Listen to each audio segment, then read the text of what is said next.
来看台南的德光中学，就抱这天主教的传统，头一摆举办这万圣节变装比赛，鼓励学生囡仔发挥创意。另外，因也结合着校内台语课程，甲学生相关的台语思维，用生活议题向学生囡仔开嘴讲台语。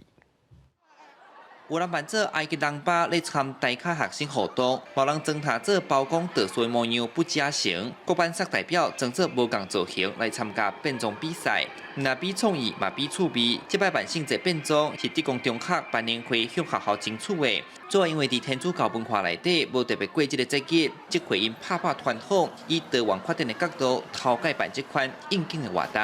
因为我觉得包公很帅啊，那种脸黑黑的，特别霸气。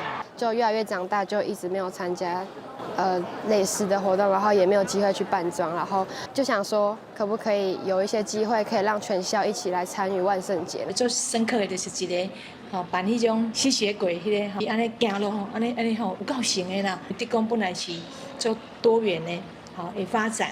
好，让学生呢，可以展现他这个部分也可以看到他的创意，还有他的自信。装扮比赛，让学生实际体验西洋几济文化。另外，台语老师嘛用母语小解万圣节的故事，兼教因相关的台语词。西方的万圣节，哪像咱旧历7月同款？台语老师讲，外国有4会几的传说，咱本土嘛有真出名的妖魔鬼怪故事。这上课的时阵吼，我拢会甲囡仔讲，除了英国起源的这个万圣节，咱台湾嘛有足济呢。比如讲迄个火锅婆、拿刀子。 我伫上课的时阵，嘛会讲互囡仔知影，是讲上课咱伫生活中吼，因无形中，因伫咧下课的时阵，佮转去厝了后，因拢会含因的时代讲台语。台语老师讲，即肯参母语教育做结合，对生活中互学生接触台语，互因豆豆练习开喙，练捌家己本土的文化。